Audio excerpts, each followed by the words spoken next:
Hi friends, welcome to my YouTube channel Sanjay academy. Today we learn about TLM।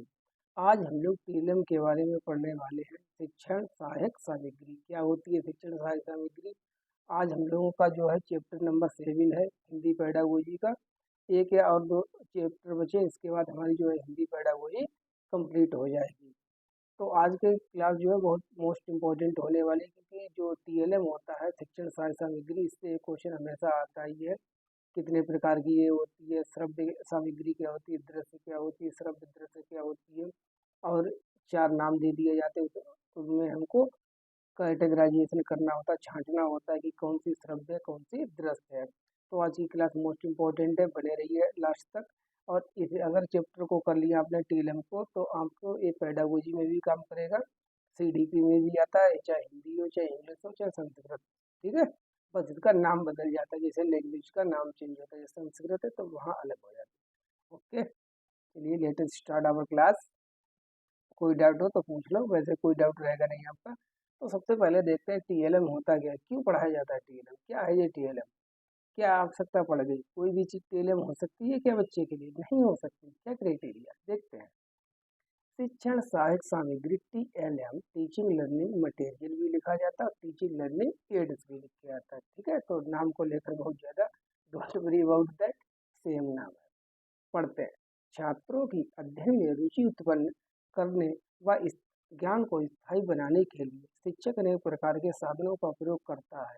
अतः वे साधन जो शिक्षक के उद्देश्यों की पूर्ति में सहायक होते हैं, सहायक साधन भी कहते हैं, सहायक साधन या शिक्षण सहायक सामग्री कहते हैं। मतलब आप क्लासरूम में एक टीचर हैं, आप पढ़ा रहे हैं, तो आप जिस भी चीज़ का हेल्प ले रहे हैं, जिसकी सहायता से बच्चों को अच्छी तरह से ज्ञान समझ में आए, ठीक है, ज्ञान उनका जो है स्टेबल हो जाए, सीखा हुआ ज्ञान ज़्यादा दिनों तक उनको याद रहे और उनकी पढ़ने में रुचि लगने लगे, मन लगने लगे, तो आप जिन भी चीज़ों का प्रयोग करते हैं उसको ही हम कहते हैं TLM, शिक्षण सहायक सामग्री। ठीक है, अब देखते हैं लर्निंग कॉर्नर क्या, मोस्ट इम्पोर्टेंट हमेशा क्वेश्चन पूछा ही जाता है, सीखने का कोना। वैसे आप इसको इंग्लिश में ही ध्यान रखना, what is learning corner. Learning corner का मतलब होता है सीखने का वह स्थान, विद्यालय में कहीं भी, कोई भी स्थान जिसमें सीखने की वस्तुएं रखी हो, बच्चा जाए अपने मन अनुसार, उसका जिसमें इंटरेस्ट है उस चीज़ को पढ़े और सीखे। तो उस स्थान को ही हम कहते हैं लर्निंग कॉर्नर। कॉर्नर का मतलब कोना, यहाँ कोने से मतलब एग्जिस्ट, मतलब एग्जैक्टली कोने से ही नहीं है कि कोने में ही सामग्री रखी हो। कोने का मतलब है कहीं भी, चाहे कमरे के बीच में रखी हो, दाएं रखी हो, बाएं रखी है। कोने का मतलब कोना नहीं है, कोने का मतलब है वो स्थान जहाँ पर रखी गई सामग्री, उसे कहते हैं लर्निंग कॉर्नर। लिखा भी है मैंने, टू द पॉइंट होकर कंटेंट लिखा है। ठीक है, सीखने की वस्तुएं जहाँ पर रखी हो, अर्थात कमरे का वह स्थान जहाँ जाकर बच्चा सीख सके, उसे लर्निंग कॉर्नर कहते हैं, सीखने का कोना कहते हैं। ठीक है, तो कमरे का वह स्थान, ठीक है, कोई स्पेसिफाई जगह नहीं, कहीं तो रखी ही होगी कमरे में, तो उस स्थान को ही हम कहते हैं लर्निंग कॉर्नर। बस आप इसको इतना ध्यान रखिएगा। चलिए आगे चलते हैं। अब देखते हैं TLM क्यों लाया गया, इसकी आवश्यकता क्या है, इसका महत्व क्या है। पढ़ते हैं। ज्ञानेंद्रियों के माध्यम से सीखने के लिए, ओके, स्थूल व प्रत्यक्ष से सिखाने के लिए। स्थूल का मतलब होता है कनकरी, जो चीज़ें हमारे सामने हैं, जो हमको दिखाई देती हैं, स्थूल उनको कहते हैं। प्रत्यक्ष का मतलब लगभग मिलता डायरेक्ट, जो चीज़ें हमारे सीधे डायरेक्ट सामने हैं, उनसे दिखाने के लिए। अब बच्चे को आप कोई टॉपिक पढ़ा जा रहे हैं कि आज हम लोग रेक्टेंगल पढ़ेंगे, आयत पढ़ेंगे, आयत पढ़ेंगे, बताए जा रहे हैं। अगर आपने बताने की जगह पर अगर बच्चे को जो ब्लैक बोर्ड है वो उसको ही दिखा दिया कि ये ब्लैक बोर्ड पर हम लोग पढ़ रहे हैं, व्हाइट बोर्ड पर, ग्रीन बोर्ड पर यही आयत है, देखो 4 साइडें इसकी है, सभी 90-90 के एंगल बन रहे हैं। ठीक है, 2 इसमें डायगोनल बन सकते हैं, ये इसकी लेंथ है, ये इसकी ब्रीथ है, तो ये क्या है, ये भी एक आयत है। तो ये क्या हो गया, ये TLM हो गया, सिखाना। आगे क्या है, रोचकता व मनोरंजन बनाने के लिए बच्चों का मन लगे। स्पेसिफिकली जो टीएलएम होता है, टीचिंग लर्निंग मटेरियल होता है, आपको पता भी होगा बीएड और बीटीसी में जो हम बनाते हैं फाइल वगैरह, तो छोटे बच्चों के लिए ज़्यादा कारगर होता है, ठीक है, जिससे उनका मन लगे, एकाग्रता का महत्व, ज़्यादा कंसंट्रेशन होकर वो पढ़ पाए, ध्यान दें, वैज्ञानिक दृष्टिकोण का विकास करने के लिए। तो इन्हीं चीज़ों के लिए हम जो है टीएलएम का प्रयोग करते हैं। चलिए आगे चलते हैं, जहाँ जो आगे जो कंटेंट है उससे मोस्ट इम्पॉर्टेंट है, वहीं से क्वेश्चन बनते हैं। शिक्षण सामग्री दी गई है, उसमें आपको छांटना रहेगा कि कौन सी श्रव्य है, कौन सी दृश्य है, कौन सी श्रव्य दृश्य दोनों है। अच्छे टीलम के गुण, एक अच्छा टीलम कैसा होता है उसके गुण देख लीजिए, इम्पोर्टेंट है, आ जाता है ये क्वेश्चन कि कैसी होनी चाहिए शिक्षण सहायक। हमेशा ध्यान रखिए, एक शिक्षण सहायक सामग्री जो टीलम होता है हमेशा वही अच्छा होगा सबसे ज़्यादा जो सस्ता हो, फ्री में अवेलेबल हो, ईजिली मिल जाए और ज़्यादा महंगा ना हो। अगर महंगा हो तो ज़्यादा महंगा ना हो, वही अच्छा होता है। और हाँ, सेल्फ मेड हो तो उससे अच्छा तो कुछ हो ही नहीं जो आपने आपसे बनाया हो गया हो। शिक्षण सहायक सामग्री सुंदर, आकर्षक, रुचिकर होनी चाहिए, ठीक है। टीएलएम बहुत ज़्यादा महंगा नहीं होना चाहिए। टीएलएम बालकों पर वांछित प्रभाव डालने वाला हो, जो वांछित का मतलब सही, जो हितकर हो, जो बच्चों की समझ के अनुकूल हो, इस तरह अनुकूल हो, उनके स्तर के अनुकूल हो। ऐसा ना हो कि हमने कोई बहुत हाई फाई टीएलएम दिखा दिया जिससे बच्चों पर निगेटिव इफेक्ट पड़ जाए, तथा शिक्षक के उद्देश्यों की पूर्ति में सहायक हो। अधिगम सामग्री स्पष्ट कक्षा के आकार के अनुरूप होनी चाहिए। अब मान लीजिए आपकी क्लास में 40 स्टूडेंट हैं, ठीक है, क्लासरूम आपका बड़ा है, आप टीलम बना के लाए बच्चों को दिखाने के लिए कुछ चार्ट, आप छोटा सा चार्ट बना लाए एक पेज पर ही, अब वो बच्चों को दिख ही नहीं रहा है पीछे वालों को, तो आपकी जो टीएलएम है वो इस तरह अनुकूल नहीं, वो क्लास के अनुरूप नहीं है, क्योंकि बड़ा सा चार्ट लाते हैं बना के जिससे सभी बच्चों को विजिबल हो जाए। इसका मतलब यह है टीलम का प्रयोग केवल उसी स्थिति में करना चाहिए, मोस्ट इम्पोर्टेंट, उस स्थिति में करना चाहिए जब वास्तव में इसकी आवश्यकता हो। अब ऐसा नहीं है कि सभी चीज़ों को हम टीएलएम देकर ही बच्चों को पढ़ाएं, नहीं, कुछ चीज़ें होती जिनमें नहीं आवश्यकता होती, तो ऐसा नहीं है जहाँ आवश्यकता नहीं वहाँ भी टीएलएम को बमबारी किए पड़े कि लो टीएलएम इससे सीखो उससे सीखो, ठीक है, तो वहाँ पर एक से ज़्यादा बहुत ज़्यादा प्रयोग इसका नहीं कर। शिक्षण सहायक सामग्री बालकों के स्तर के अनुकूल हो, जैसा कि हम बात कर चुके हैं, जिस स्तर के बच्चे 5th क्लास के हैं तो 5th क्लास के बच्चों के हिसाब से, सेकेंड क्लास के हैं तब सेकेंड क्लास के, और 8th क्लास के हैं तब 8th क्लास के बच्चों से। तो ये तो हमने देख लिया टीएलएम के गुण। चलिए अब आगे चलते हैं। टीएलएम का प्रयोग करते समय ध्यान रखने वाली सावधानियां बातें, किन किन बातों का हमको ध्यान रखना है, इनसे भी क्वेश्चन आ जाता है। अगर ये चीज़ें हम थ्योरेटिकल पढ़ लेंगे तो हमारी जो सीटी है, क्रिटिकल थिंकिंग है, वो ऐसी क्लियर हो जाएगी कि कैसा भी कितना भी घुमा फिरा के क्वेश्चन आ जाए टीएलएम से हम उसको इनकाउंटर कर देंगे। क्यों? क्योंकि हमने इसकी समझ बनाई। केवल याद कर लेना कि मानचित्र जो है दृश्य में आता है और टीवी श्रव्य दृश्य दोनों में आती है, ये सफिशिएंट नहीं है, ठीक है, नेसेसरी है बट सफिशिएंट नहीं है। सफिशिएंट ये है कि आप इसकी समझ डेवलप कर लीजिए, अंडरस्टैंडिंग आ जाए। ओके, चलिए वेलकम बैक, अपने इस पर आते हैं टॉपिक पर।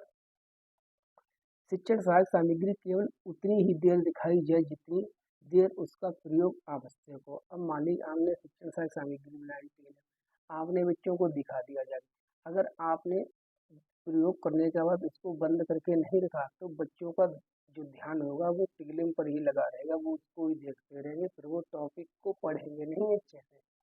तब जितनी देर आवश्यकता है उतनी देर टीएलएम पढ़ाइए, उसके बाद उसको बंद करके टीएलएम को दिखाइए, उसके बाद उसको बंद करके साइड में रख। इसका मतलब क्या है, कम आयु एवं छोटी कक्षाओं के बालकों के लिए इसका प्रयोग करना अधिक होता, सही बात है, जो प्राइमरी क्लास के बच्चे हैं उनके लिए अधिकाधिक इसका प्रयोग करो। एक ही पाठ में अत्यधिक रूप से बहुत ज़्यादा टीएलएम का प्रयोग नहीं करना। वही जो मैंने फिर कही थी, पहले कही थी कि ऐसा नहीं जहाँ आवश्यकता नहीं वहाँ भी टीएलएम का यूज करे पड़े हैं, इससे क्या होगा, टाइम ज़्यादा एक्सपेंड लगेगा, बच्चे कहीं ना कहीं फिर बोरिंग होने लगे, फिर उसको देखना नहीं पसंद करेंगे। तो बहुत ज़्यादा भी नहीं करना है, एक्सेस भी नहीं करना है। बालकों को इस प्रकार से अवसर प्रदान करने चाहिए, अपॉर्चुनिटी देनी चाहिए, जिससे वे स्वयं ही कक्षा में सहायक सामग्री का प्रयोग करना सीख जाएं। ये वही जो मैंने भी ब्लैक बोर्ड वाला एग्जाम्पल दे दिया था कि एक बार हमने बच्चों को सिखा दिया, अब कोई भी बच्चा उठे और वो बता दे, इतना वो योग्य हो जाए कि जो हमारा जो व्हाइट बोर्ड है, जो ग्रीन बोर्ड है, ये एक आयत है। ये क्या है? एक आयत है, इसको छू सकता है, देख सकता है। तो या अन्य भी किसी भी प्रकार की अगर टीएलएम है, शिक्षण सहायक सामग्री, तो बच्चा स्वयं से कर करके सीखने लगे, उसका प्रयोग करना सीख जाए। कुल मिला के आपको बच्चे को सीखने के लिए प्रोत्साहित करना है, इनकरेज करना है और अवसर देना है। अवसर भाई मोस्ट इम्पोर्टेंट है, अपॉर्चुनिटीज। चलिए नेक्स्ट आगे चलते हैं। 5th पॉइंट है, जहाँ तक संभव हो सके स्वनिर्मित व सस्ती सहायक सामग्री होनी चाहिए। अभी हम लोग बात ही कर चुके हैं। अब देखिए कैटेगराइजेशन शिक्षण सहायक सामग्री का, यहाँ से सबसे ज़्यादा क्वेश्चन आते हैं। शिक्षण सहायक सामग्री के प्रकार, यह 4 प्रकार की होती है। कितने प्रकार की होती है? 4 प्रकार की होती है। श्रव्य, दृश्य, श्रव्य दृश्य और क्रिया सहायक सामग्री। ये चौथी है, ये कुछ नहीं है, 3 तो पढ़ी ही होगी। क्रिया सहायक सामग्री, लर्निंग बाय डूइंग, पढ़ेंगे इसके बारे में। चलिए अब एक एक करके हम पढ़ लेते हैं। सबसे पहले आप लोग इसको नोट कर लेना, इससे बाहर नहीं जाएगा। मैंने सब कुछ इसमें लिख दिया जितना जहाँ तक आ सकता है, ठीक है। तो एक कंटेंट है, मोर देन सफिशिएंट आप लोगों के लिए है। Please believe me in mind this PDF is very useful for you. Okay, अब सबसे पहले देखते हैं श्रव्य सामग्री क्या होती है। श्रव्य सामग्री का मतलब वही जिसको हम सुनकर यूज करते हैं। कौन कौन है? ग्रामोफोन है, आकाशवाणी है, भाषा फोन है, लिंगुआ फोन। ये लिख कर आता है इंग्लिश में, ठीक है। लिंगुआ फोन किस में आता है, ऐसे करके आएगा क्वेश्चन, तो आप समझ लेना कि ये श्रव्य में आता है, ऑडियो एड्स में आता है। ओके, भाषा प्रयोगशाला, स्टीरियो स्टीरियो रिकॉर्डर है, टेलीफोन वार्ता जो हम टेलीफोन बात करते हैं। मानव स्वर जो हम बोल रहे हैं, हम लोग आपस में जब इंटरेक्ट करते हैं, जो बोल रहे हैं, जो कैसा स्वर है, ये आएगा आपका श्रव्य सामग्री। इन्हीं बारीकियों से क्वेश्चन आ जाता है और हम ट्रेप में फंस जाते हैं। तो ऐसे समझते चलिए, ठीक है। क्वेश्चन पूछ लिया करें आप कमेंट करके, जो भी आपको समझ में ना आए, ठीक है, हम उसका 100% रिप्लाई करेंगे। बस आप पूछ लीजिएगा, आपका डाउट है। चलिए सेकेंड नंबर होगा यहाँ पर, दृश्य सामग्री क्या होती है? विजुअल एड्स, जिसको हम देख सकते हैं केवल, जैसे प्रतिरूप जो मॉडल वगैरह होते हैं, ठीक है। जैसे मान लीजिए मेरा मॉडल, कोई भी हीरो ले लीजिए, अक्षय कुमार है, किसी का सन्नी देओल है, किसी का शाहरुख खान है, ठीक है। तो ये क्या है? ऐश्वर्या राय है। तो ये क्या मॉडल है इनके लिए, उनको देख कर क्या है हम सीखते हैं। ये मॉडल और भी प्रकार से, इसी प्रकार से किसी भी चीज़ के भी मॉडल बनाए जा सकते हैं, जिसके जैसे हमने आपको किसी प्रोजेक्ट का मॉडल बना दिया, कोई और प्रकार से मॉडल बना दिया। तो मॉडल का मतलब वही होता है, प्रतिरूप किसी भी चीज़ की आकृति। चित्र व पोस्टर, श्यामपट्ट मतलब ब्लैक बोर्ड। मायादीप, ये समझिए ये क्या है? मायादीप का मतलब होता है जादू की लैंटेन। ये पूछा गया है, एक बार पूछा गया था कि मायादीप किस में आएगा, श्रव्य में आएगा, श्रव्य दृश्य में आएगा कि दृश्य में आएगा? तो ये है दृश्य में आएगा। किस में आएगा? दृश्य सामग्री में। मायादीप या जादू की लैंटेन चित्र विस्तार के लिए ये होती है कि अगर आपको ध्यान हो, मेले से खरीदी होगी, इसमें छोटे छोटे चित्र होते हैं, रील होती है, कैमरा टाइप का होता है, उसमें ऐसे करके हम देखते हैं, ठीक है। तो उसमें जो फोटो होते हैं, वो होते तो वो छोटे हैं, लेकिन दिखाई बड़े बड़े देते हैं। तो ये फोटो को जो साइज है उसको बड़ा करके दिखाता है। इसे ही कहते हैं माया दीप या जादू की लांटेन। चित्र विस्तार के छोटे को बड़ा करके दिखाता है। पत्र पत्रिका, समाचार पत्र, एपीडास्कोप, जो जो हमने हाईलाइट किए हैं, एपीडास्कोप मोस्ट इम्पोर्टेंट, एपीडास्कोप, मायादीप। एपीडास्कोप क्या होता है? चित्र विस्तार के, ये भी एक प्रकार से चित्र विस्तारक ही होता है, जिस प्रकार से ये मायादीप होता है। तो आप इनके नाम ध्यान रखिए, अंदर से नहीं पूछा जाएगा, नाम आएंगे कि एपीडास्कोप किस में आएगा। बहुत बार पूछा गया है एपीडास्कोप, ठीक है, सीधा इसको दृश्य सामग्री में आता है। वास्तविक पदार्थ जो रियल मटेरियल होते हैं जो हम देखते हैं, रेखा चित्र व खाके, खाके का मतलब स्केच, जो भी हम बनाते हैं किसी भी चीज का, व्यक्ति का, तो उसे स्केच। जेती दृश्य सामग्री। और है कुछ और है हमारा इसी में दृश्य सामग्री में एक मानचित्र, मैप, मानचित्र का मतलब map, atlas, globe, slide, film strip, पाठक पुस्तकें, पाठ्य पुस्तकें होगा यहाँ पर, पाठक ये जो हमारी टेक्स्ट बुक्स होती है जिनको हम पढ़ते हैं, ये किसमें आती है, जिस श्रव्य सामग्री में नहीं दी आती, केवल दृश्य सामग्री। ठीक है, बुलेटिन बोर्ड, चुंबक बोर्ड जो कॉलेज वगैरह में लगे हुए रहते हैं, जिन पर हमको सूचना मिलती है, बुलेटिन एवं चुंबक बोर्ड। भ्रमण, जो हमारी यात्राएं होती है, अगर क्वेश्चन आ जाए कि जो हम यात्राएं करते हैं वो किस में आएगी, कौन सी सामग्री में आएगी, तो वो आएगी दृश्य सामग्री। ठीक है, और संग्रहालय, म्यूजियम, जिसको हम देखने जाते हैं। तो ये तो थी, आप इनको ध्यान रखना, पीडीएफ को पढ़ लेना दो एक बार। एपिडास्कोप और इसमें मायादीप मोस्ट इम्पोर्टेंट दो रहेंगी। अब हम देख लेते हैं लास्ट, श्रव्य दृश्य सामग्री क्या होती है। श्रव्य दृश्य ऑडियो विजुअल एड्स, इसमें क्या है, जिसमें दोनों चीजें हो, ऑडियो भी चल रही है, वीडियो भी चल रही है। ठीक है, दूरदर्शन, वही टीवी, सीसीटीवी, सीसीटीवी जो कैमरे लगे होते हैं, टीवी कैमरे लगे होते हैं, कार्यशालाएं, वर्कशॉप, जहाँ पर हम जाके काम को सीखते हैं, प्रदर्शन, डेमोन्स्ट्रेशन, रोल प्ले, ड्रामा, खेल, वीडियो कॉन्फ्रेंसिंग, जिसके द्वारा संचार किया जाता है, कम्युनिकेशन किया जाता है, video cassettes, TV, computer, internet, laptop, mobile phone, ये सभी कैसे हैं, ये सभी है श्रव्य दृश्य सामग्री, ऑडियो विजुअल। यस, इस चीज को आप नोट कर लीजिए।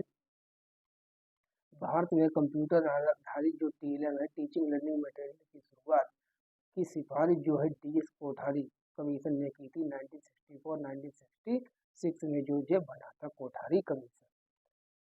ठीक है, फैक्चुअल क्वेश्चन है, पूछा जा सकता है। चलिए एक टाइप का और था टीएलएम जो मैंने छोड़ दिया था, इसको पढ़ लेते हैं, इसके बारे में थोड़ी सी जानकारी रखिए। चौथे प्रकार का होता है क्रिया सहायक सामग्री, लर्निंग बाय डूइंग। इसका मतलब क्रियात्मक सामग्री, जिसके द्वारा प्रत्यक्ष रूप से हम कर करके दिखाते हैं, कर करके बच्चा सीखता, अपने आप से सीखता है, और टीचर जो उसको गाइड करता है, इसको कहते हैं क्रिया सहायक सामग्री, डायरेक्ट, बिल्कुल लर्निंग बाय कर करके। ठीक है, तो 4 प्रकार की होती है, जनरली लोगों को 3 ही प्रकार की बात करते हैं, लेकिन चौथी भी होती है क्रिया सहायक सामग्री, जिसमें प्रत्यक्ष रूप से करके बच्चों को दिखाते हैं, और यह बच्चा अपने आप से करके भी सीखता है। चलिए क्लास को यहीं पर कंप्लीट करते हैं, मिलते हैं नेक्स्ट वीडियो में। Till then take care, bye bye. अगर आपका कोई क्वेश्चन है तो उसको पूछ लीजिए। Thank you for watching my video.